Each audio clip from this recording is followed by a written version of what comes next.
I have always believed the road to excess leads to the palace of wisdom.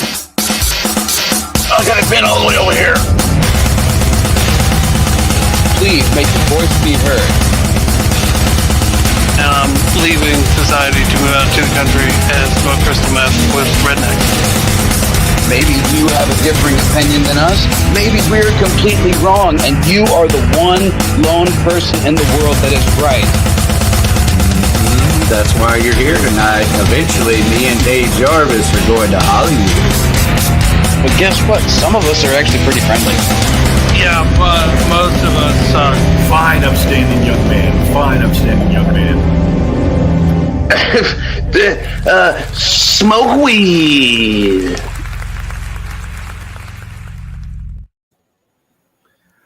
Thank you very much for joining us on a very special Sunday edition. Come on in, be mesmerized. Come, my fanatics. Let me get this graphic out of the way. Boom! Look, it's me. I am Rick E. Warden. Right down here, we have From Against All Odds. It's Ariel. Yeah. Ariel on a Sunday. And, of course, we've got author Dan Franklin coming right up. But first, the mighty, the powerful Dave motherfucking Jarvis. All right. Welcome to a special Sunday edition of Blow Your Brains Out, which we will be affectionately calling Sunday Shrapnel. This is special because normally we do this on a Wednesday, but we had to make room on a Sunday to accommodate for the time difference with returning guest and defending champion, Mr. Dan Franklin. Welcome, sir. Thank you, guys. Good to be back in Texas. Oh, yeah. Absolutely. Well, it's a pleasure to have you back. Before, when we spoke... Got extra chair and sweet tea always. Right.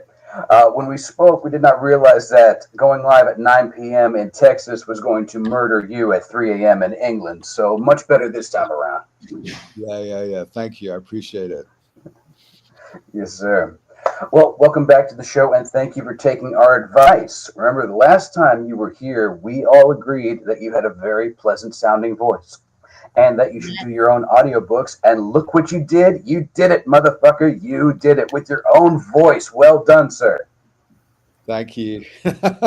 I do remember that, actually.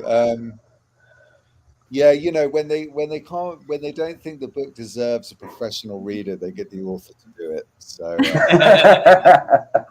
Hey, but who better to do it than you? Because you know all the nuances and every twist and turn in your book, so you know how to deliver in the most excellent way. Thank you. Well, in theory, you do. It's a hard. Tell you what, going into an audio booth for I think it's 4 days. For 3.5 days straight. It's your voice, it's a lot of wear and tear. It's quite interesting what speaking for 7 hours will do to your voice.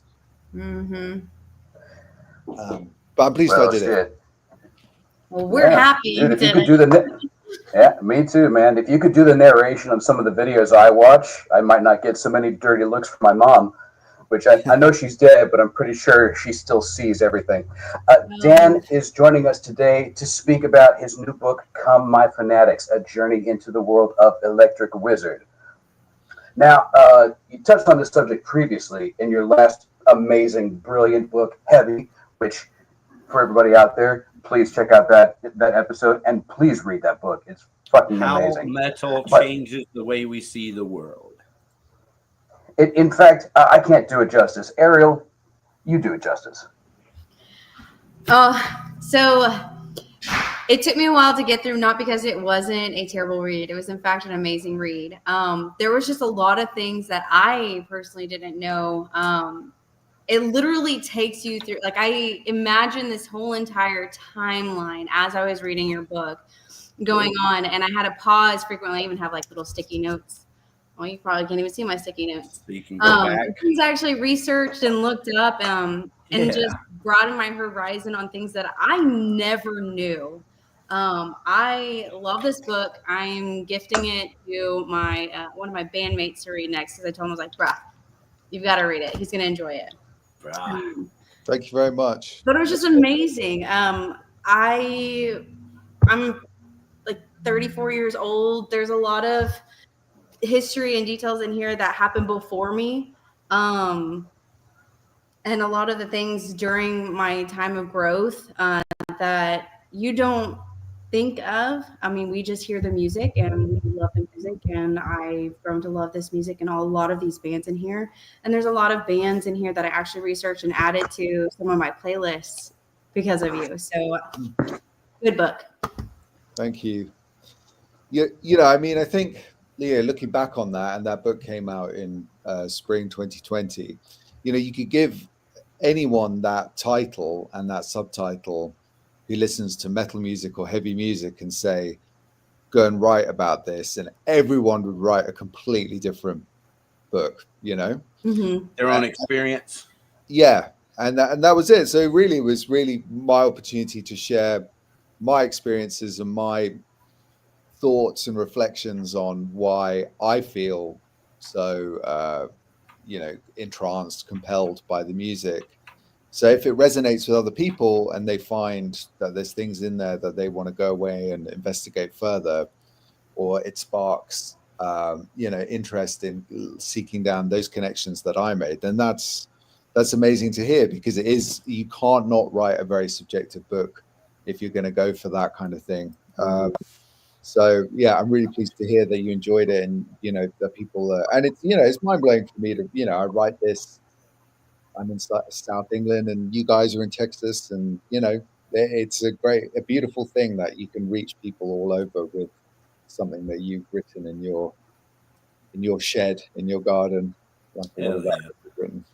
I've always I don't remember or recall things very well or frequently. I always admire people who just retain a lot of details and information or statistics or fun facts about just literally anything. Like my husband knows 1,000 statistics about sports, and I claim to be a big Dallas Stars fan, but I'm a Dallas Stars fan not in the sense of knowing every player that's ever played, knowing every single stat or detail or whatever. I just genuinely love them to love them. And it's really awesome to see your kind of love expressed in your book.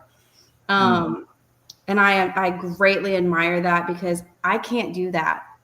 I can't recall a lot of these details like you've done, and I applaud you for it. How much of it was from memory and how much from having to go back and research? It was a balance of the two. You know, I found, you know, because I was so interested in the music, it was, and you know, having grown up reading Kerrang and a lot of those magazines, there was a lot Metal of Hammer. Metal Hammer, you know, so there was lots of stuff. I meant Metal Forces, Metal Hammer, and Kerrang. Yeah, exactly. So you know, they, you know, things stick. And you know, so there was elements that there was stuff that I read back then or experienced then as well. And then I think, you know, once you reach an age, I'm 42, you know, where there's some distance between the things that you grew up, and you can reflect on it more, and that, you know, things have moved on a bit. Then there comes a time when it's kind of ripe potentially to put those thoughts down. So it was, you know, some of it was, you know, I'd often like have something that stuck and then go off and, you know, build out from it. Yeah. You know, yeah, like, you know, there's quite a few examples throughout the book of that. And then I think, you know, the first half of the book is a lot of that. And then the second half of the book is a lot more free form, and, you know, really is more kind of me in the present than maybe the first half. Which is more thematic through genre. But yeah, you know, it's interesting having written, you know, Come My Fanatics, which is about one band and one linear story. I think having written Heavy, where it was like, here's everything I think about heavy metal, and it, you know, it goes in loads of different directions, loads of connections. Some people, having read the reviews, love that, and some people don't like it so much. It was interesting then to just write a kind of linear end-to-end story about one band, and to be able to stretch out on a band and go deep on a band, then flitting between, trying to come up with a theory of things, which Heavy does. So there was a natural next step there, I think, in the type of book I wanted to write. Oh, absolutely. Absolutely. And because of your poetry and prose and the brilliance of Heavy, I was drawn to this book, Come My Fanatics, the same way that people named Jim gravitate towards wrestling. So what was...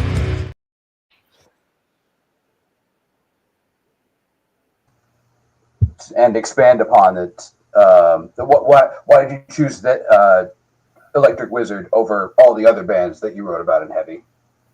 I think Electric Wizard, if I had to pick, what are my absolute favorite bands, Electric Wizard. One was a band that I picked up on, when I was about 15, 16, quite young, getting into the genre. That I'd had a lot of, seen a lot live, that I really connected with, that were British. That I could listen to their albums again and again and again and never tire. I've never tired of them. So when I had a short list of bands that I could potentially would like to approach to work on a book, they were more or less the top of the list. I also felt like working with the British band, it just felt like they were in my territory, I was in their territory, more than maybe trying to go for a bigger pitch for an American band. So I mean, they're just a really seminal group for me, which I think when you meet people who are into the band as well, you can see it in their eyes that they just connect with them in the same way. But for a large number of people, they won't know who the band are. They're an interesting kind of big cult band. Right. And they have long periods of doing nothing, and then they'll pop up and play like a huge show and then disappear again. And funnily enough, that we're recording this at the beginning of a week when they're actually releasing something on this Friday, this Basement live album that they recorded about 4 years ago during lockdown in their home studio. So that is fine. They had that recorded when I first started doing the interviews for the book, and it's taken them 4 years to get it ready to release it and get out Friday the 13th.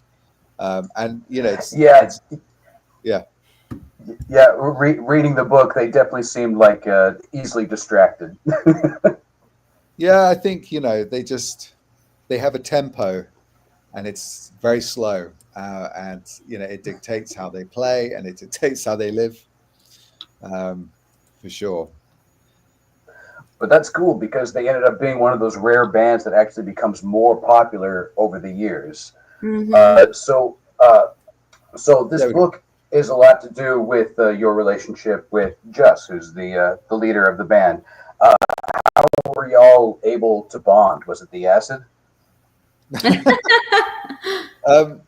I'd spoken to him a couple of, around the time they released Time to Die, which was their 2014 album. I write for a website called The Quietus, and the editor of that site, John Doran, asked me if I'd be up for doing an email I think it was an email interview with Just. I think Just the album was coming out later that year, and he wanted to get some interest going about it, so he'd contacted John, and John asked me to interview him, and the interview went very far and wide. It was a very funny interview. Just is very quotable. He's got a very dry sense of humor. And then after that, I interviewed Liz, who is the guitarist in Electric Wizard, and Liz and Just are married. So I'd spoken to both of them, albeit over email. And then when it was the 20th anniversary of Come My Fanatics in 2017, I did a phone interview with Just. He doesn't like doing phone interviews. He has a hearing aid, so he can't really do it for longer than half an hour. His hearing's in one ear, and I think he has a hearing aid in the other, so it's not great. So I had that relationship with them and written about them, but we'd never met prior to me pitching the book, and I did like a one-pager pitch for their manager, and sent that off in the summer of 2020, and then went quiet, and then heard back kind of in October, late October, and he was going to go and see them and talk about it, and said, I'll let you know how that goes. And then he emailed me the next day saying, yeah, we've had a tentative yes to explore this further. So at the time I thought that was quite slow, but having tried to get stuff off the ground with other bands, I think actually I was lucky. I think 2020 obviously was a great time to be pitching a project like this. Even a band that doesn't do like a huge amount of touring like Electric Wizard was dormant. So and a lot of people stuck at home. So it was a good time to go around asking if they'd be interested in a project like this. So yeah, so that was, so we didn't know each other in person until we met up in Wimborne, which is where they're from, which is the beginning of the book. That was the first time we met in person, which was an amazing day out with getting shown around where he grew up and where the band started. It was absolutely really fascinating for me, and set the tone for the whole book that followed, basically. Do you ever what was it like visiting the church where Mary Brewer pooped on the pulpit? I'm sorry, Harry. No, you're good. That was a better question than mine. Yeah, the minster in Wimborne is, there's been the bones of King Ethelred, one of the kind of ancient kings of England are there, and it is this kind of imposing edifice by the church green where they used to drop acid and party and get up to all sorts. And Wimborne's a very it's like a kind of classic southern English market town, where it's quite prim and proper on the surface, until you start scratching underneath, and especially back in the 70s and 80s. That's everywhere. Yeah, exactly.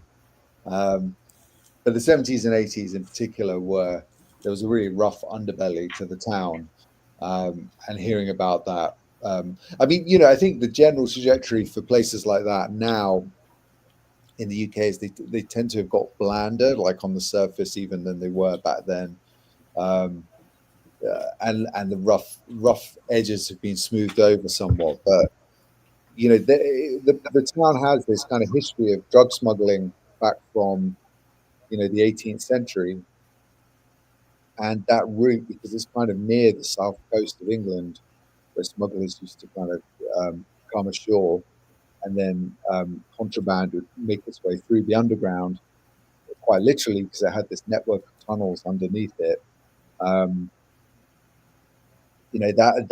That had been going for hundreds of years and remained with the bikers that were working in the slaughterhouse outside the town, and there was heroin and LSD and all of this stuff. So being there for a few minutes, being by the church, then going near the Masonic hall where all the Masons used to gather, and it immediately has this Lovecraftian air to it, which you can see why that immediately percolated into the music they were making, while they were growing up. So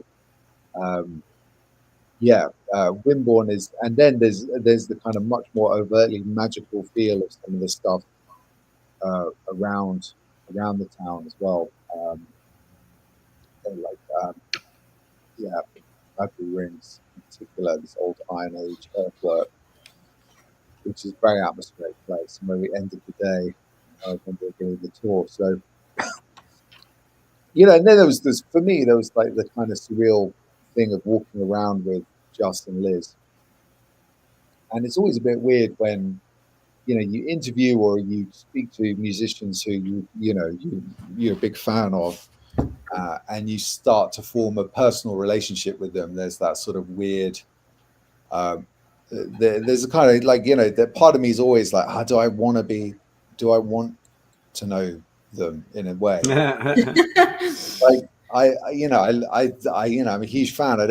Do I need to be doing this? But the cool thing about the project and I think the book, and I think this is reflected in the book, was it was never about like trying to burst the bubble and show behind the curtain and talk about like, you know, boring like details around the equipment they use and, you know, how annoying it is to have to pay tax, or, you know, like it's not about that. The mystique around the band, it's more of a cultural biography of the band, and it's important to maintain the mystique around the band.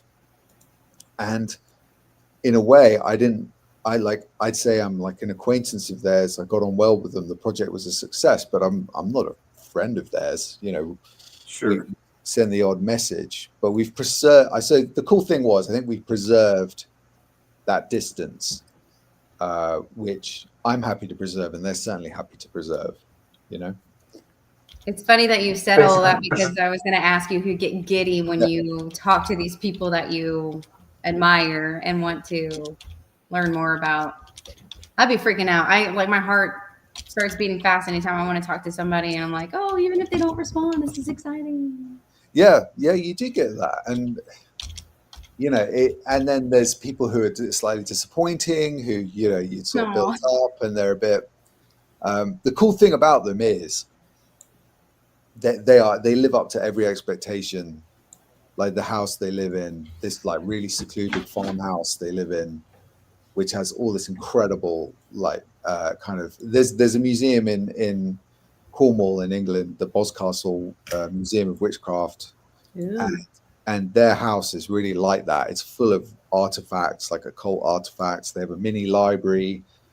They've got a huge record collection, obviously.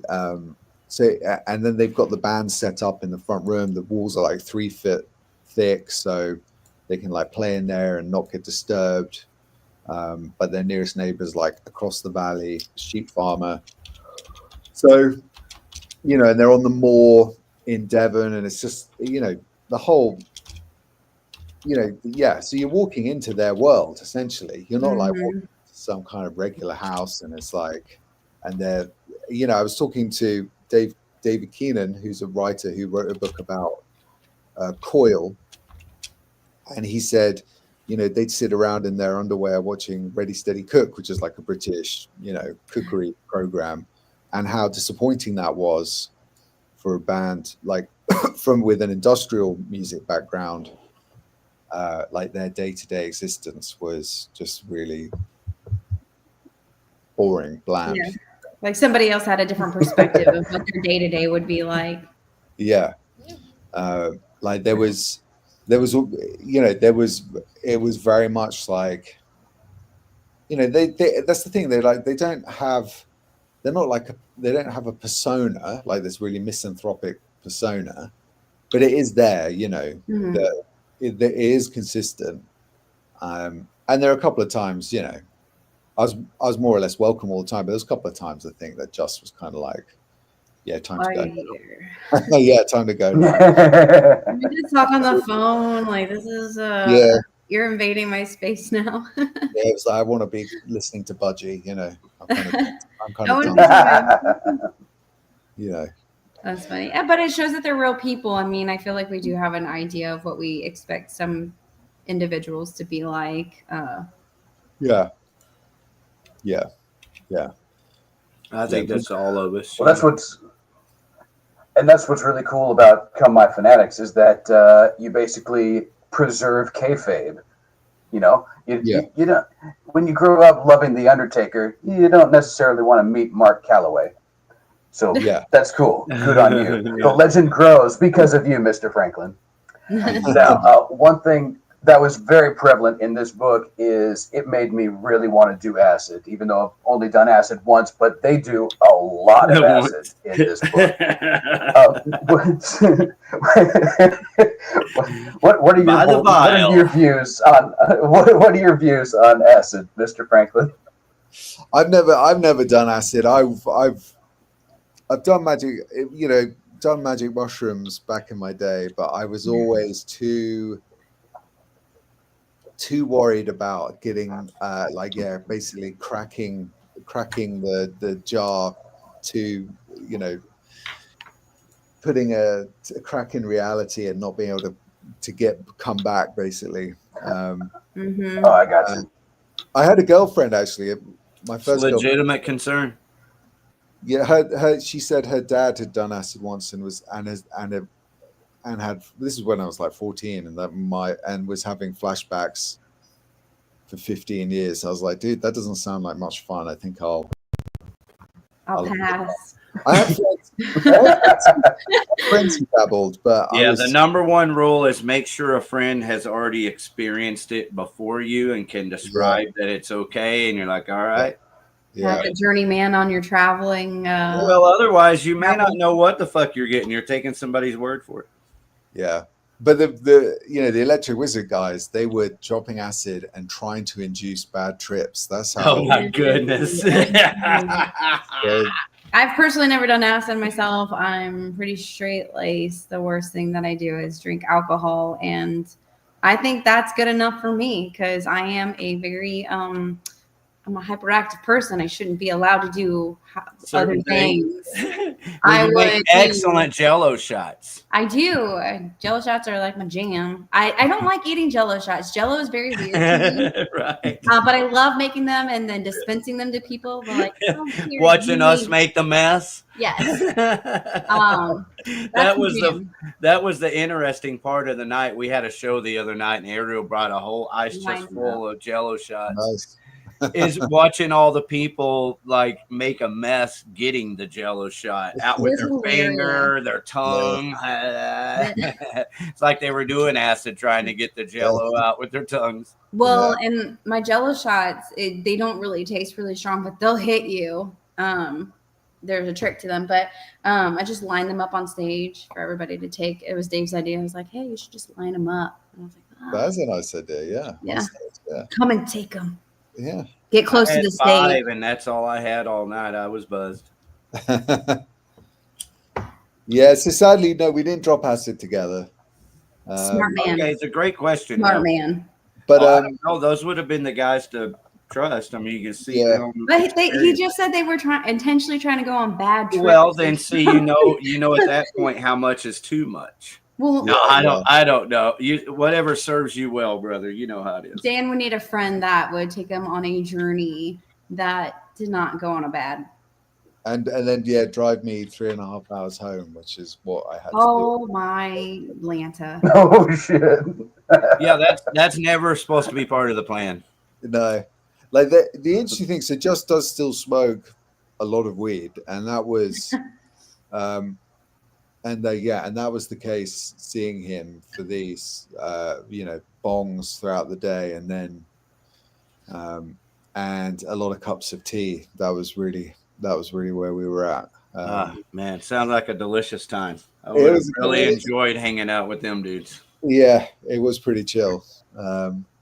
Pantera was nothing like that. It was all alcohol. Yeah. Getting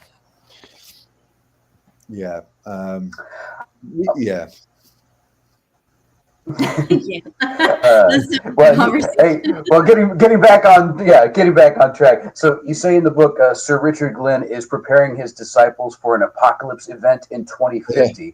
Do you really think it'll take that long? How about that? Hello, Darlene. Yeah, I mean, that it was interesting. That whole element of the town in Wimbledon that so Richard Glynn, he has this house called Gaunt's House. And he's one of the Glynns were one of the Georgian families around the Georgian period that came in and brought a lot of money into the town. And he was like a big property owner as well. And he would rent his properties to people based on their vibration that he was getting from them. And supposedly rented a lot of his places to kind of old sort of 1970s entertainment industry people.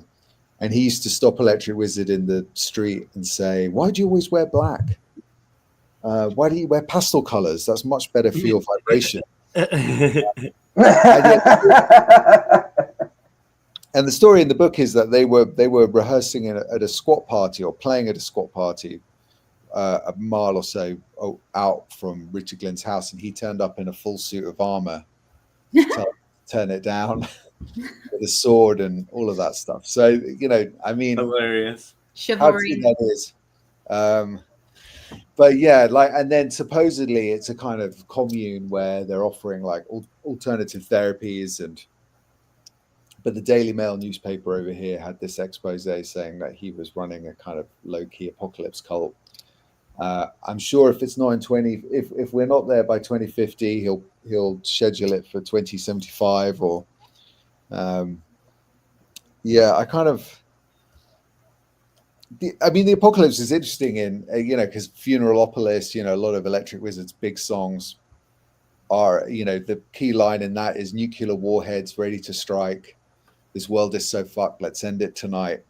And when they kind of came back with after the pandemic, and they played in the Roundhouse in London, this is 2022. It almost felt like the world had caught up with that sentiment from when they first wrote that song in 2000. You know, Dope Throne, which is the album that's from, came out in 2000. And a lot of the concerns in that album around power, you know, like millenarian, like disaster, you know, having come out of a pandemic, the songs just hit different. And then obviously, that gig was a few months after the war in Ukraine had kicked off, which was the closest we, you know, and then Russia were giving it the big talk with nuclear weapons as well. So it was the closest you come back to that kind of Cold War scenario, which the song's about. So, yeah, the Electric Wizard, you know, it really felt like the stuff they were writing about had a bit more reality to it than sort of kind of nihilistic escapism when you first listened to it around 2000. So yeah, if we're going to get close, and I watched the film last night called Threads, which is I wouldn't recommend to anyone really, but it's not recommended. Hashtag do not recommend Threads. It's a little like, have you guys seen The Day After? That, you know, Yes. which is the American. It's basically the British version of The Day After, where an atomic bomb is dropped in Sheffield, a city in northern England, and it's really about, you know, what happens hours, days, weeks, years after that event, and it is so bleak. People get ready. Yeah. Yeah. So I think, you know, once that scenario like kicks up, Electric Wizard should be in like the emergency plans. It's like, you know, you should be like local government takes over food supply, and then Electric Wizard plays gig. Should be like, and then it's like, yeah, that's it, man. Send bands out on trucks. Exactly. Yeah. Like in. But unfortunately, it's going to be bands of Chinese here in America. Probably there too. Yeah. Well, another band that was big on Apocalypse was Black Sabbath, which we've definitely discussed many times on the show. And no surprise, Electric Wizard, huge Sabbath fans. But a band that we don't normally talk about on this show is Hawkwind, which was a huge influence on the Wizard. So I've listened to a little bit of Hawkwind. It's a bit jammy for my taste, but I can see the influence. What are your thoughts on the band? I mean, yeah, Electric Wizard had sort of set out to be a kind of grimier, grungier version of Hawkwind, and their sort of space rock, like very lysergic space rock, you know. And again, Hawkwind are kind of came out of like West London bedsit culture, and ultimately, the band that came out of Hawkwind was Motorhead, which I think that's correct. Lemmy. Electric Wizard have a lot in common with in terms of like just at this point in their career, they're just nailing that sound down. And it's like each new album, it's like, you know, what it's kind of, and the AC/DC, it's like, this is our wheel, look how good it is. But we're not going to reinvent it. but it's, you know, especially in the early on the album Come My Fanatics, there is definitely it's got a science fiction concept driving it, you know, about really just about kind of like leaving the planet in search of somewhere better to be, and then getting lost in space, and there's that kind of hopelessly out of your mind, out in the universe vibe, which Hawkwind have as well. And Michael Moorcock, the science fiction writer, used to write lyrics for Hawkwind. So it's like a kind of strong. It's not polished music. It's not Yes. It's not kind of refined prog rock. It's much conceptually. It sounds like a reverse Gwar. Yes, they're like, it's leaving the planet. Everything's cool. Okay, let's go get high in space. And Gore's like, fuck space. Let's go to Earth and dominate. Yeah. Again, Gore like definitely come from that. Yeah, they're coming in the mix as well. I think came out around the same, prominent in the same era as well. Yeah, but it's like part of their whole band theme, you know, and everything. Whereas with White Wizard, it may be more just in the music. Yeah, that's true. Yeah. So Hawkwind are, you know, like, Electric Wizard, like I think the two principal in terms of musical inputs, Black Sabbath, and then I think, you know, the bands before Electric Wizard were more kind of slowed down death metal, you know, kind of early death metal like Autopsy, stuff like that. Really, Just was really into that stuff as well. And, you know, and then there's like the sort of classic power trio like 70s Sound, Cream, and then mix that in with a bit of Hawkwind, a little bit of Pink Floyd in terms of, you know, something like Echoes. I think from Metal definitely has a bit more of that kind of spacey atmosphere that Electric Wizard do. And then Synvitus and the kind of American doom scene as well, very, very formative for Electric Wizard. Who would that be? Like bands like Trouble, or what would be American doom scene? Synvitus, probably the biggest one. Okay. Trouble, definitely. Pentagram is probably the biggest. Yeah. Pentagram is actually playing around again. Yes. Yeah, exactly. And then obviously Liz came out of, she was in Sour Vein. She was in a band called 13, which was a New York based band. Actually Just was kind of ripping off some of their stuff in Electric Wizard, and then she ended up being in the band. So all kind of, there was a nice circularity to it all. Well, I had that first Trouble record, but I didn't really follow the doom too much from there. No, but I did get the first Trouble record, and I jammed the fuck out of it because it was a lot more Black Sabbath-ish to me. Yeah. And at the end of the day, Black Sabbath is my favorite heavy metal band. Hey, how about yours? You probably mentioned it in this book, Dan, but do you accredit a band as the first heavy metal band? And if you do, who is that? I mean, it's Black Sabbath. I mean, okay. I think, you know, the first Black Sabbath album, although there's elements of what came before, and, you know, there's like cover on it, like Warning, you know, Ainsley Dunbar Retaliation cover, and that's, you know, that album is kind of stepping away from, even though it has some blues rock in it, it's stepping away into something new, like a new territory. Sure.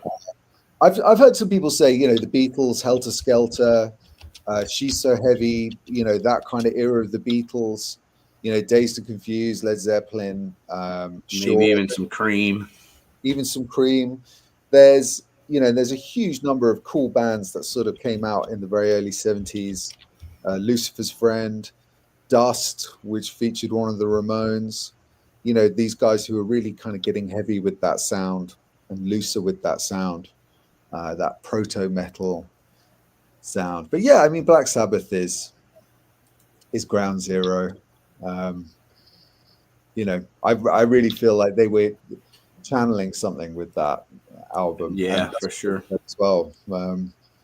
So, and you know, Just was born in 1971 when Master of Reality came out. and you know that's Mm-hmm. Master of Reality is the sort of the doom gospel, I think, as well, in terms of that down-tuned, sludgier sound.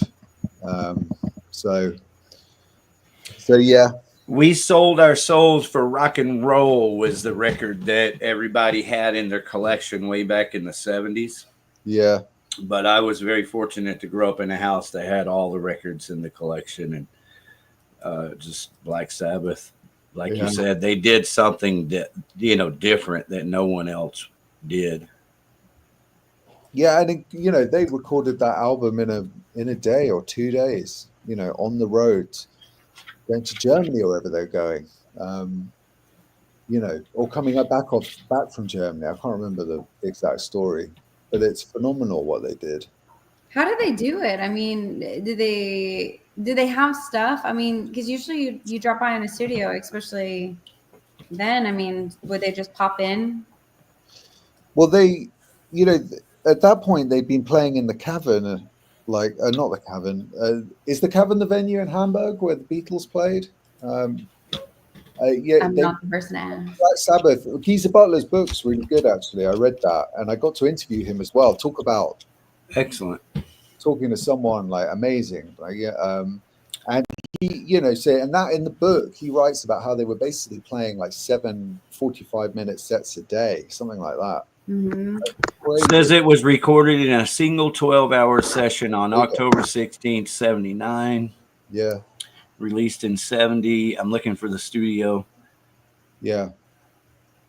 So they basically jammed that album while they were on stage. They basically put all the songs together during those 45-minute long sets. You know, they just work on it, and then when they came off playing there, they went and recorded it. I think it would have been fun recording then, and as opposed to, I mean, now you into different things and techniques that you can use to create your album, but I feel like a lot of recordings back then were so much more raw and just a masterpiece on their own. They didn't need added touches like a lot of what we do now. Yeah. Okay, wait a second here, Dan. It says Regent Sound Studios in London. Okay. Are they still around? I don't know. These are the things, like every time I would read something in the book I didn't know, I would research. Sure. Yeah, that's how you would plan your maybe your dream trip to England. Yeah, it does look like it's still around. Yeah, I see a website here. Yeah. Well, speaking of first albums, you mentioned in the book that Just felt that the first Wizard album was shit, a mere stepping stone to greater things. Do you agree? No, I think he has a very harsh opinion of it. You know, they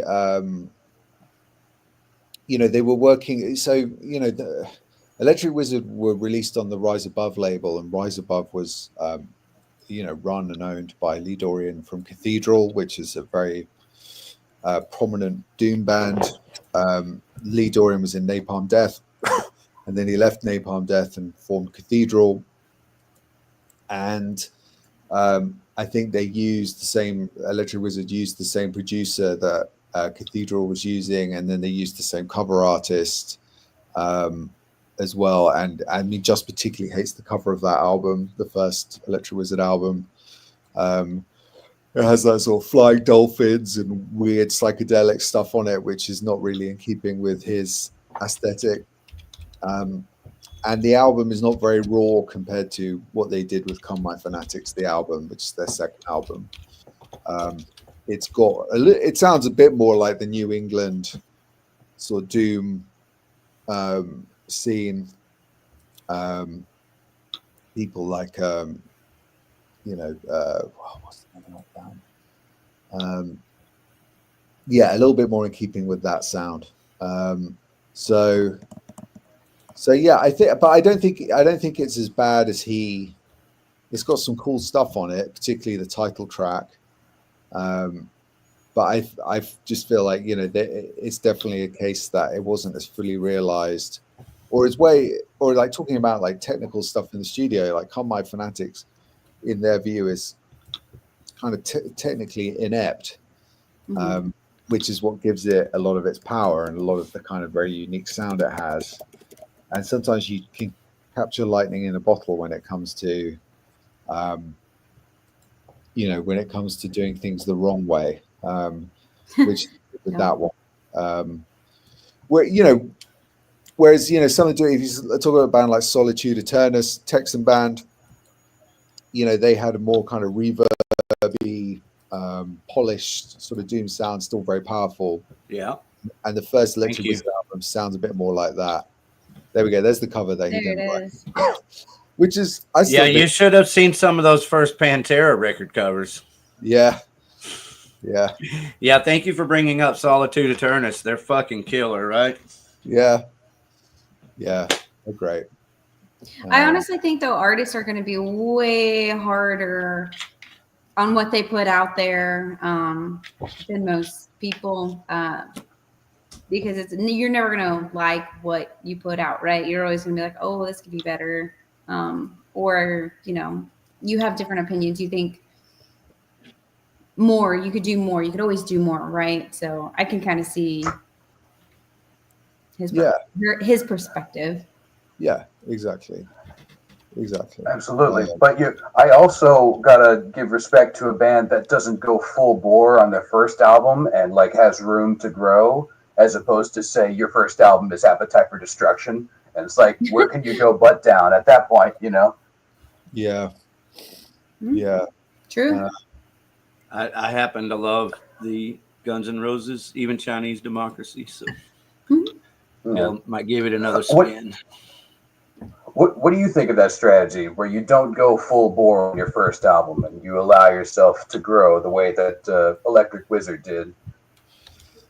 Well, I don't think it was really a strategy with them, to be honest. It was just, it was really like what they were capable of at the time.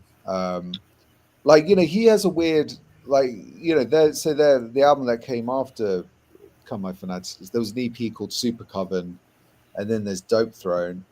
And I think Dope Throne is like one of the best albums ever made, but just doesn't like it because he associates it with a lot of kind of bad vibes within the band and that, what he was going through personally at the time. So he doesn't rate it as much. So Come My Fanatics, the album itself, is now, I think it's his favorite. But, when you go through something and you're creating a piece of art, a lot of the stuff that you're going through at the time and doing it and putting it out there is going to stain or give it a glow. So it's impossible to be subjective around it. But they were a band that was very much in their first formation when they were just the trio.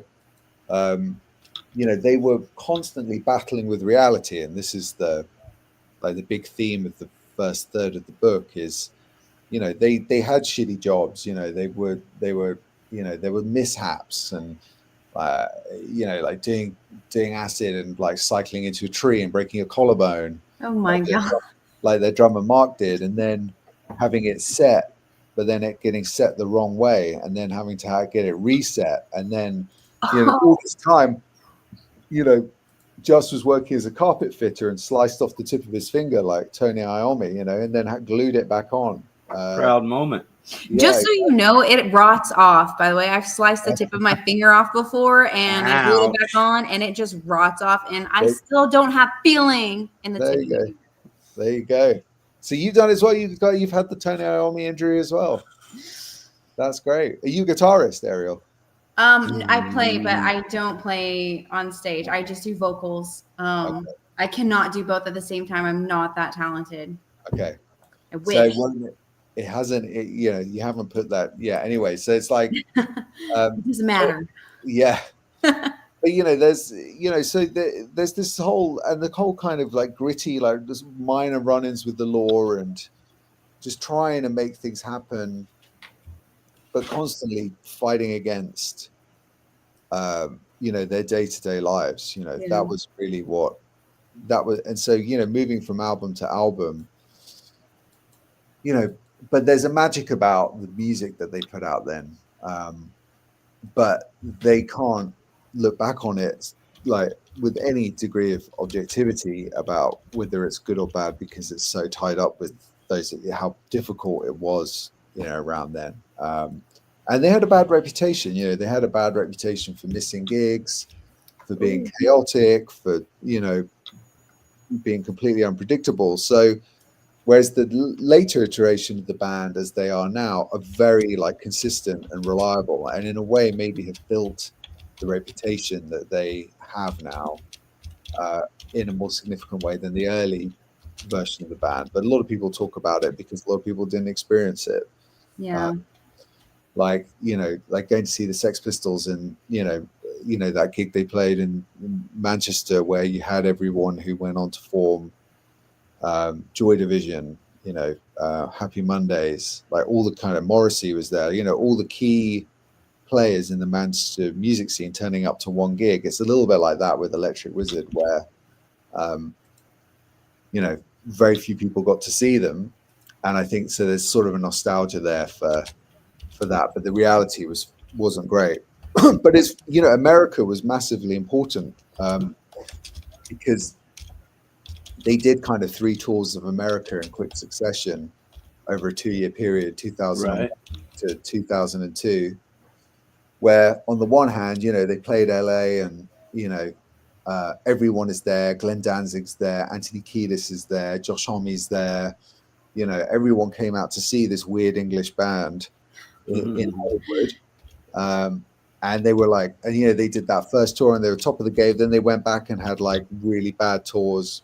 Aww. And that killed the band. That killed the first iteration of the band, because they overstretched. They got a silly tour bus and burnt all the money, and it was just too much for their internal relationships. But the first tour they did in America was pretty cool, I think. And they toured with a band called Warhorse, who aren't around anymore. Yeah. I feel though that you have to have those moments though that help you grow as a band or as even an individual. I think that you're young, you make those decisions. You're it's kind of expected of you to kind of be young and dumb and grow. Yeah. And then it's kind of nice when you talk about that band, how they have been here and have transposed themselves, and now they're reliable and they've grown into something amazing that nobody probably would have ever thought that they would have become. And it's great that they kept pushing, even though they've had a lot of things working against them. So those who don't make it usually just don't keep pushing through, or nobody really cares at that point. So yeah. It's all about it's like a lot of things in life. It's about winning the war of attrition. It's just like keep going.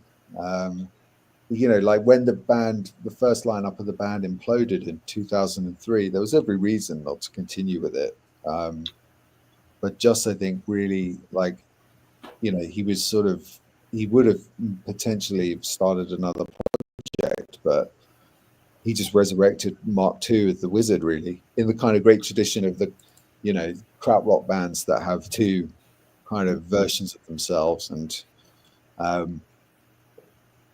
even though the first album they put out after this sort of second version called We Live he doesn't like that album either. It then set them up to make Witch Cult Today, which is probably the album they're best known for after Dope Throne and Come My Fanatics. So, and there's even some unlikely influences on that, like hearing the White Stripes when he was working in a warehouse, and hearing Seven Nation Army, and someone recommending that they could work with the same producer, Liam Watson, at this incredible studios, Toe Rag Studios, which is just full of like vintage equipment from the 50s, recording to tape. And that really, that was when I feel like Electric Wizard turned into a band that was fighting against the outside and then created their own world. And it was like a question of, no, you come to us now. Yep. This is how this is going to work. You can come into our space and we'll invite you in and we'll create it for you. And that sense of the cult, the witch cult, and all of that stuff really kind of, took hold then. Yeah. That's really cool. Well, and the music's and the music stands by itself because like they were named the album of the decade by Terrorizer in the 2000s, like a decade full of some of the best metal of all time, and still Yeah. Dope Throne was considered the best album of that decade. That's really amazing. Yeah. It would be interesting now. I think when it's 25 years next year, because it came out right at the start of the century. I mean, music, heavy music is just. It's interesting actually now having a bit of perspective on the 2010s. That was also a very good decade. I feel like there was lots of cool stuff happening, and now there's like a very interesting newer sort of movement going on around the pop crossover with a lot of heavy music and how pop based it is. But yeah, I wonder if you sat down with a panel of people next year and we're trying to sort through the top 50 albums of the millennium so far, where Electric Wizard would fare. I don't know. It depends who was making the list. Yeah, you're not wrong. It depends on that person. Yeah. Or the panel, I guess it'd be multiple. So. But Dope Throne is like it's a killer album, and and I see a lot of younger people like finding it now and really digging on it, who listen to a lot of different genres, and so you can see them like going for some weird woozy hip hop and then going Dope Throne. So it's interesting to see where it pops up on social media and people talking about music. Because it's just so gnarly. The sound is so gnarly, and it is such a beast of an album and so uncompromising that I think it really like like the cover you had there, the guy with the beard with the bong and like the figures in black in the background, the weird illustration, whole design around it. I think it's aged really well. It's really appealing still. Because it's so unique, probably better than even when it came out. So I'd like to think that Gen Z would dig it. I think it's pretty dope. Yeah, there it is. Yeah. I mean, look at that cover. It's just so bad. It's so good. So there it is. That's the full record on YouTube. It's just the Just greatest. an honest, yeah. It's great and smoking a bomb. I mean, what more do you need? That's it. And not just Satan, but it looks like the Satan from Manos, the Hands of Fate. Yeah, and it's got a little bit of the what's he called? The animated film Wizards. What's it? That film? What's the name of the director of that film from 1977? Chris Kringle. It's Ralph Bakshi. Yeah, there we go. Jam this record. You can jam it for free via YouTube. There's the link in the chats. Yeah. Well, one thing also that comes out of this is imagine how many new Conan fans that they're creating, because they do a lot of references to Conan the Barbarian. Yeah. Mm-hmm. My dad used to have the comic books, and I would read them.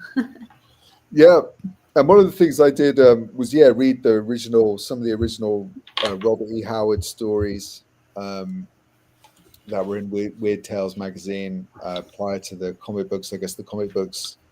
How old are the comic books? Do they come out in between the? When are they from, Ariel? The comics. Honestly, I don't know. I was really young. He would keep them like.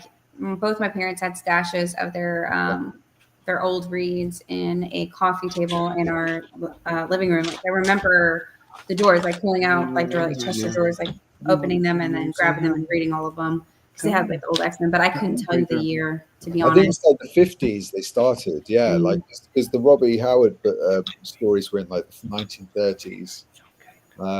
They seem pretty old.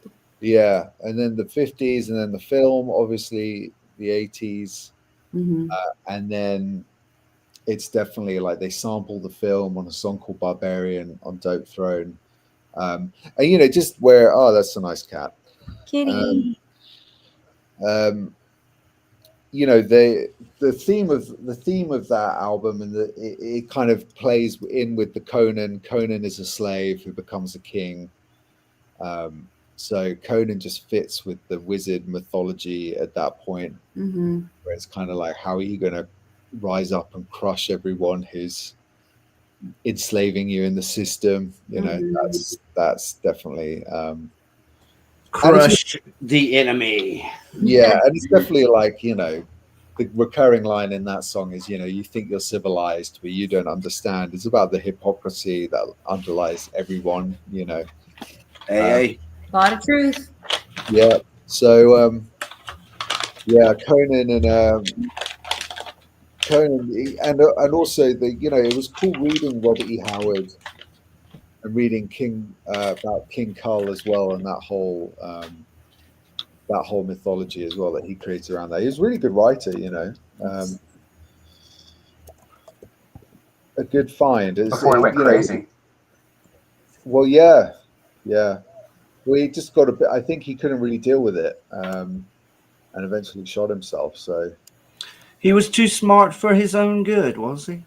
yeah. God, all this shit sucks so much. I'm so much better than this. I'm asking my dad now about his books. Yeah. I don't know if he'll respond quick enough. He probably doesn't. What a horrid torment.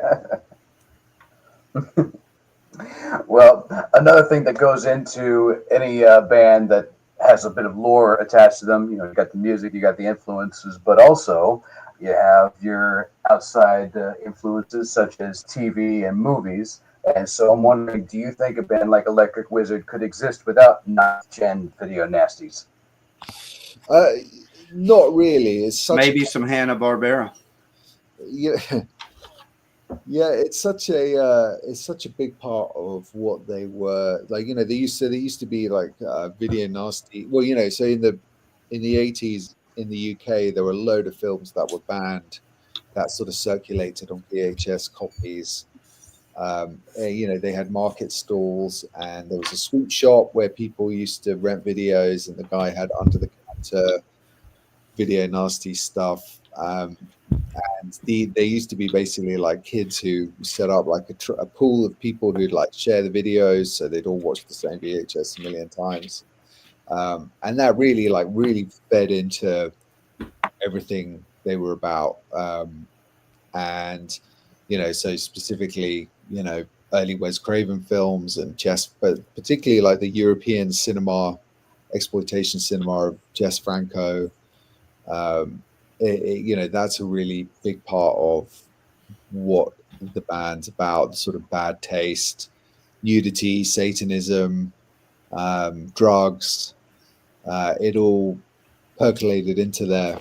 And Electric Wizard wouldn't be Electric Wizard without that kind of horror cinema.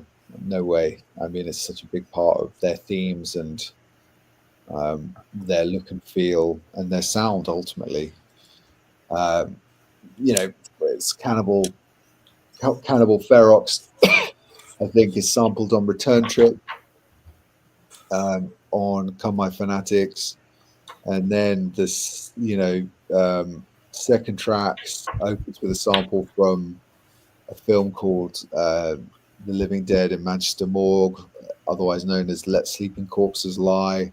Psychomania is this amazing British biker film about a biker gang who, via a sort of black magic ritual, kill themselves in order to live forever. And that is just completely, that was a really formative thing for the kids who grew up around Wimborne. So it's kind of, as well as like, there's the sort of cool biker films made in America, but like there's a sort of slightly shittier version that were made in the UK, and it's kind of important that it is the slightly imitative, not as good. Like the bikes aren't as good, the landscape isn't as wide and broad. So it's kind of pushing for that sort of freedom, but you're in Dorset where it's all kind of rolling hills and here we go. Yeah, this is Psychomania, and the biker gang's called the Living Dead. And it celebrated its 50th anniversary last year. It came out in the same year as The Wicker Man, so it's slightly being subordinated to The Wicker Man, is a much more renowned folk horror film. And isn't as scuzzy as this, but you can see, you know, they're not on like, they're not on like that word. Yeah. And you know, the kids in in Wimborne used to get their bicycles and cycle through the supermarket, causing havoc, because there's a scene in Psychomania where they take the motorbikes into a supermarket and trash the place, kick over a pram with a baby in it. You know, they did that here in Dallas in America also, but they did it as a form of like activism, to to sway people of that might vote, I guess, one way or the other. Okay. Yeah. So basically, activist groups did that here in the United States. Yeah. Yeah. Whereas, in the UK, it was just kind of, the funny thing about it was just trouble for the sake of trouble. And the funny thing about it was just worked in the supermarket where he used to ride his bicycle through and trash the place. So then he'd have to go back to work and explain to his manager like why he'd done it. And his manager was just a pushover, So it's just like, but that was the sort of thing. Psychomania wasn't a banned film at the time. It was shown a lot on like late night TV. Yeah. So you have the VHS kind of video nasties that were circulating, and then you had the stuff that was on, and 70s TV, like I mentioned, Threads, like that's an 80s film, but there was some really cool like stuff that was going out late night television over here, which definitely also bred into that, and listening to the rock shows that they had on. Kind of the same thing here. We definitely had a different form of television on, after 10 p.m. Yeah. For a long time. So Dad said, circling back, his first Conan was he bought in 1972, and it was Conan the Cimarron. Okay, yeah. And then he was really into King Cole around the same time. Okay, there we go. Yeah. He might like Electric Wizard or not. I just asked him, I was like, do you remember it now? It's been on like the same 3 dots for the past 5 minutes, so you must be writing a paragraph. Yeah. I usually have that with my parents where there's a dots and it's like 1 word answer 5 minutes later. They wrote 3 paragraphs and deleted it and decided, okay, we'll just send the 1 word. No, he did write a paragraph. But... Click. So there used to be there was a TV program called I mentioned it in Heavy, actually, I think, Videodrome, which was presented by a director called Alex Cox, who's a British kind of cult movie director. He made Repo Man, I think, so he used to introduce like a cult film every week, and that's where my mum recorded Mad Max 2 for me, which I watched far too young. But that is that kind of putting on the video recorder and recording those films. Mad Max 2 actually ended up in the list of films at the end of the book, which they recommended, even though it's not kind of directly in any of their music, but it's just the vibe of a film like that is very much in keeping with their whole shtick. Sure. Yeah, it was definitely at least some type of a part of an influence on that, rock and roll crowd. Yeah. And all the films, that mentioned in the book and at the back, it's not like if you said, oh, would you recommend watching this film? It's like, well, a lot of them aren't great. But some of them definitely leave a sort of mark on your mind. Some of the imagery is kind of pretty, even from some of the like more, otherwise incoherent, disposable films. One of the nasty. Let's just talk about some of the nastiest ones. Yeah, there's The Sinful Dwarf is a really messed up film, made by like Danish pornographers. About kind of people being kept under the influence of heroin by this dwarf character above a toy shop. Very weird film. That's a Christmas movie right there. I feel like I've seen that. You might have done. The other one, Mark of the Devil, is that's a really that's a really nasty kind of witch hunting film, German film, with this very sadistic central character called Albino, who gets sampled by the band on their song Either Witchfinder. And that's pretty horrific for the time it was made, pretty raw. But it's the whole thing is like, kind of raw psychedelia, like gutter, trash, exploitation, like low culture. They just dredge it all up and put it out, try and kind of make the sound is grimy, like scuzzy, as we've said. These are definitely the kinds of movies that me and my friends would stack 3 high underneath a trench coat and just be like, "Hi, hi, do you have a cannibal holocaust?" Yeah. Exactly. And there's Go on. There you go. Yeah. Oh no. I was gonna say, now we have the internet, so we don't have to wait until way late at night to download or to record legally onto a VHS. So this is the worst scene in Mark of the Devil, where they pull out this woman. Oh Jesus! All right, this is a typical day at the office for Ariel. Whoa! So, no, thank you. Ariel, is this a normal day at work? That's what I would like to do at a normal day at work, but no.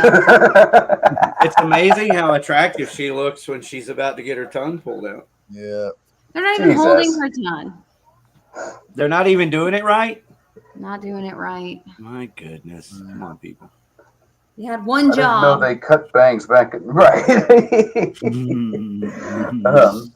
But what I was going to say is, now that we have easier access to information and technology and footage, do you think that has definitely helped a band like Electric Wizard expand the lore and whatnot without actually giving too much away? I don't know. I think there's definitely something satisfying about being able to, like, when you go to their shows and they have the kind of collage of film clips and they have kind of regular edits, and so you see a lot of different. So on this big display behind them, you're watching a lot of different things, and then you can kind of go away and hunt them down. And but I kind of feel like like even looking at The Sinful Dwarf. Even looking at the cover of Come My Fanatics, Just originally traced that by pausing the videotape during a documentary called The Power of the Witch. Trace this? No, it was the cover. It was not tracing that. That's too much. It was the cover of the album, the second album, had Anton LaVey and his followers in silhouette, which he traced on his TV with a piece of tracing paper. And there's just something about the handheld craft of him doing that and then superimposing it on this kind of psychedelic background, which I just love the fact that he did that. He actually hand traced it off a television. And it doesn't mean that you can't make really cool special stuff now with the access to everything that we have, but it is what makes that, I think, there's something about the way they went and dug out, exhumed all these kind of weird underground cultural artifacts and then presented them to you as a sample or like as a lyrical thread or in the artwork of their albums, which is sets you off on your own little journey, you know. Whereas obviously now it is so much more accessible. So there are bands doing similar things. There's actually a British band called Video Nasties, and they're a cool band, you know, they've got some good music, and they sort of theme all their albums on different exploitation films, horror films. You know, Uncle Acid and the Deadbeats just put out an album which is sort of like a mock Lost Giallo soundtrack. But you know, like there's different things you can do now. There's already been Electric Wizard, and they've already done this kind of approach to. So you have to find different, I think, new bands. Yeah, new way to do it. New ways to do things. Well, and new talent too. New talent helps. Yeah. Like Ariel here is a new talent in her band Against All Odds. So she's doing new things, or they are. Yeah, yeah. You always need new, renewed, you know, not all doing the same thing. But, you know, because actually what happens is a band like Electric Wizard kind of set, you know, lots of bands have come out and imitated what they've done, and immediately it's dull and repetitive to see it done again by another band. Yes, agreed, agreed.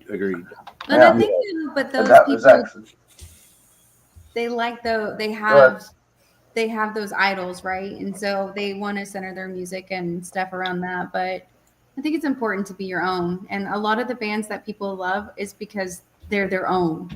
Yeah. Yeah. Go ahead, Dave. Well, I was going to ask, do you think an unknown band could accomplish the heights of which Wizard has without internet or you know, anything like that? Social media. Could an unknown band? I mean, could a new band come out right now and not do anything with social media and still rise to the cream of the crop?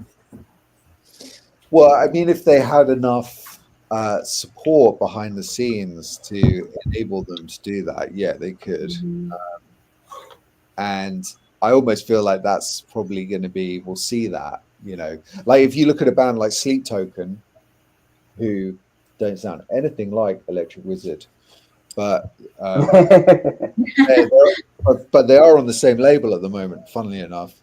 And I went to see them in 2019. So Sleep Token, they wear masks, but they haven't done a single interview, and they're going to headline Donington next year. Oh, that's dope. And they've never done a single interview. So that's what's kind of interesting about it. I think their drummer did some Drumeo videos on YouTube, and I think he talks, but he he's got his mask on. There's a voice filter. So it's interesting because it's kind of like Sleep Token is like a sort of poppier. Like, imagine if Slipknot were pop and they didn't give interviews. Like I remember them. I've listened to them. It might have been after the interview last year, but I have listened to Sleep Token and saw their videos. Yeah. So and they are very much like they're working that thing, you know, now. It's like, how can we, where they're on social media though. So they're using that, they're making videos, but they're choking off the press element, like the publicity element, the feature. They're like, let's say as little as we can about ourselves. People don't really know who we are. So immediately it's like, oh, there's mystique and I'm interested. So they're a band that's very successfully done that now. But they've got a lot of backing, big backing. They're also very good, like what they do. You don't headline the O2 Arena twice like they just did I mean, for the way bands, how long it takes bands to get big now, with the landscape being so flat, they've had quite a fast tendency, but it's still taken 5 years or 6 years. Some bands, you know, in the 90s could release an album and boom, be headlining a festival. But you know, the economics of everything's completely changed. The problem, for bands like coming out at Electric Wizard's level, writing the sort of music that they made, it's incredibly difficult to get above a certain point. Incredibly difficult. It's because it's just punishing, like, everything around. I mean, Ariel, you know this. I mean, everything around doing music, making music, and is hard, so much harder than it was 25, 30 years ago. Yeah. Difficult then. It feels like there's all these rules and guidelines that I don't know about. And then, I mean, because we're still a relatively brand new band. We're like 2 or 3 years old. And I feel like we have something magical that I want to share with the world. Not to become famous. I just genuinely want to play and connect with people, like so many before me that I've connected with. And you're absolutely right.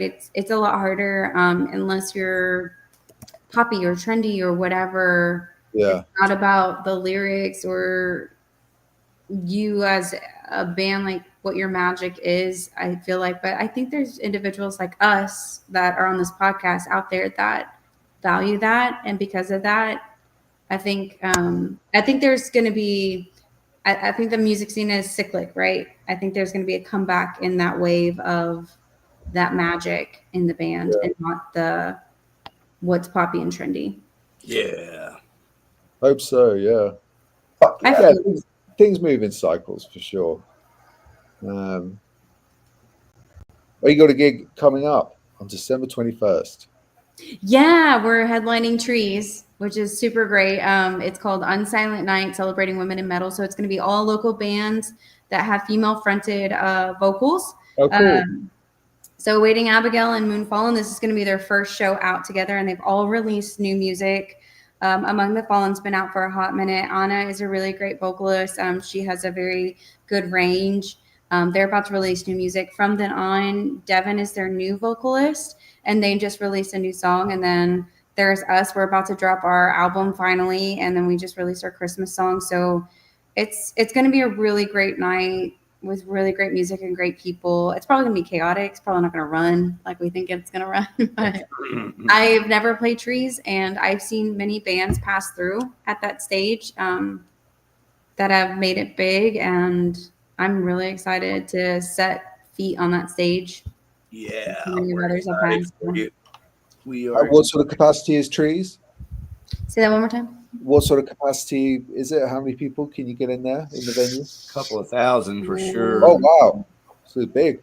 Yeah. I mean, if you just pack them in like sardines, yeah. Yeah, that's sardines. I've seen close to that somewhere in there before. A couple of times. Yeah. If we're talking about actually within the barriers that are the walls, you could probably squeeze less than 500 people. Mm-hmm. But yes, there have been incidents where people were literally spilling out into the streets. Well, and it has two levels. Nirvana being one of them. And the top levels have hallways back into the back where I've seen just people on top of people.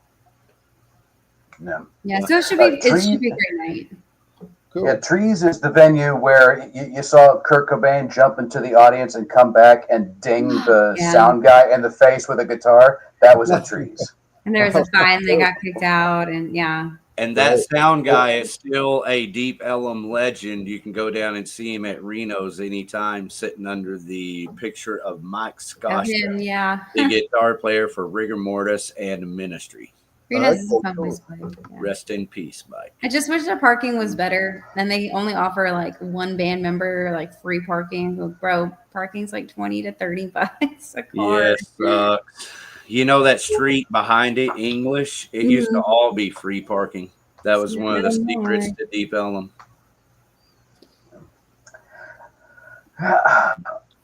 Well, one day well, I was going to say I'm kind of running out of questions. Y'all got anything left in you?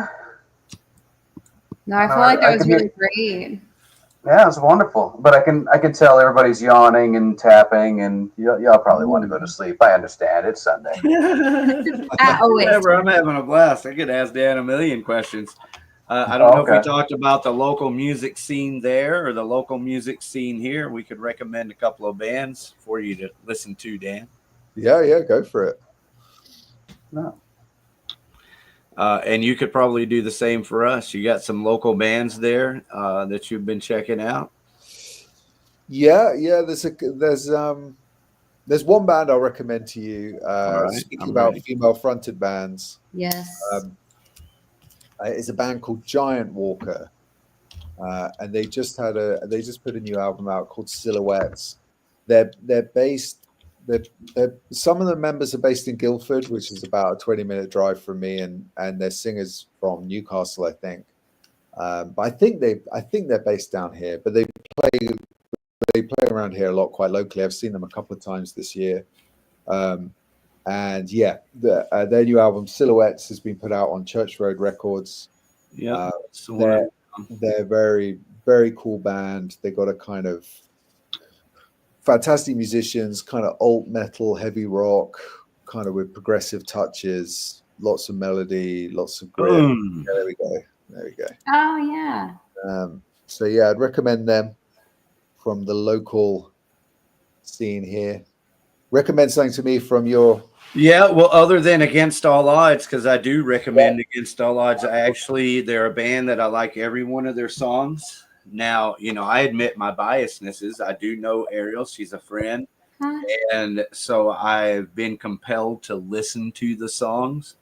But, that I like them all. They're really good. And I encourage you and everyone to listen to them.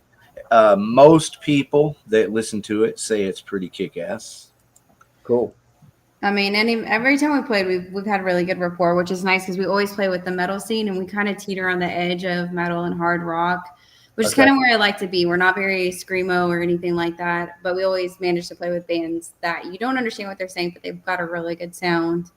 Warhog is also really great. If I were going to recommend like a European band, the band that comes to my mind first would be, it's kind of that early, there's some kind of doomish in it even, I mean, it's very good metal music. Cool. Right. I'll check that out.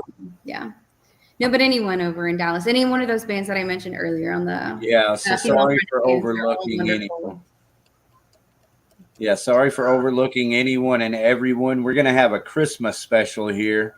You're welcome to join us, Dan, if you want. Listen to some music together on Christmas Eve day. Oh, cool. That reminds me. My new album film will be coming out Christmas Eve. I believe I think it comes out at noon, but it'll be coming out on YouTube. The album already came out on Halloween, but the accompanying movie will be coming out on Christmas Eve. Here we go. Got it. Wonderful gift to us, Dave. Good job. Exactly. It's called Existential, Taking Drugs in a Cheap Room in a Strange City. It's not metal, but it'll get you ready to go. It's like 30 minutes. 30 minutes to get there? Absolutely. Hey, Dan, I was curious. What's your next book going to be about? Because I'm going to pre-order it. I don't know. I've been having like a few conversations, but it's not. There's not much progress as of yet. But I'm hoping I would get busy on a new project next year. But I would like to collaborate again. I think it's good to collaborate with a band or an artist. It just helps. So yeah, watch this space. I'll let you know when I know. But at the moment, it's still working. I'm still trying to get the boulder started. Up that hill. Yeah, I'm not even it's not even moving yet. I'm just pushing it. But yeah, and it's been like that for a while. But it's good that you're pushing, though. We love it because we love you. You're amazing. We love what you've done in your writing, and just keep doing it. Fuck yeah, you're amazing. Hey, Ariel, who would you like Dan to write about? One day in the distant future, hopefully near future, my band. There you go. There you go. That would be There you nice. go. We're not European. We're over in America, but Follow along. one day, Cool. maybe we'll be cool enough and have Yeah, actually things to write about. Right now, I feel like maybe you can get a chapter out of us. Yeah. What? Okay. We can start sending you notes. Let's just start maybe like 20 No, years. but you could, theoretically, if you watch the show here, because everything is covered pretty much and all the music is played, and this is how we enjoy it in 2024, coming on 2025. All the dirt is dished. Yeah. It's a whole new world, man. I used to pen pal out of Kerrang magazine to a couple of people over in England. That's cool. Did you? Yeah, that's very cool. There was a guy actually I know who was gonna write a podcast series about. He wrote an article and it was going to turn into a podcast series about people who met and fallen in love through the pen pal section of Kerrang magazine. Yeah. Oh shit, that's awesome. Yeah, there's loads of stories, tons of stories. He wrote a piece about it. They had a section they printed in the magazine. And this goes back. I was born in 65 and I grew up early, musically speaking. So I had Kerrang magazine in 81, probably. Before there was a Metal Hammer or Metal Forces, there was Kerrang. Yeah. And it was the resource. If you were going to find out about European, English metal bands, it was Kerrang. And so we were lucky to get that magazine here. So Rick, you should look for an article by a guy called Jack Hutchcraft in The Guardian. And it's Desperately Seeking Headbangers, the lonely hearts who found love in the back pages. And it's all about it. You'll enjoy it. You'll enjoy it. Oh, that's a wonderful title. Yeah. I'm writing stuff down just so we I hope I don't come across any of my pictures there or anything. No, I'm kidding. Missing since 1984. Yeah, it's fun. Have you seen this boy? It'll be like 16-year-old Rick. Just be like, huh? No, I mean, that's kind of what you did. You took a couple of pictures, with your wristbands on and maybe some bandanas and your Metallica shirt and sent it back, and you knew that a week or two later they would get a picture of you. Yeah. Some cool kids.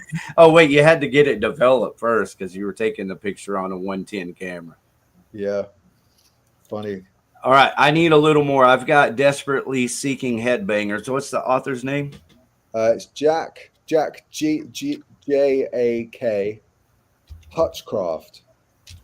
Got it. Hutchcraft. And it should come up. It's a Guardian article.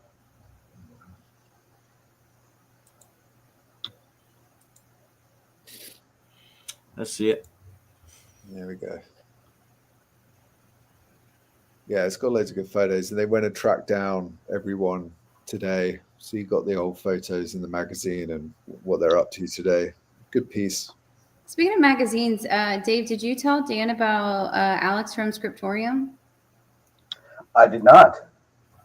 Should I? You should. Oh, okay.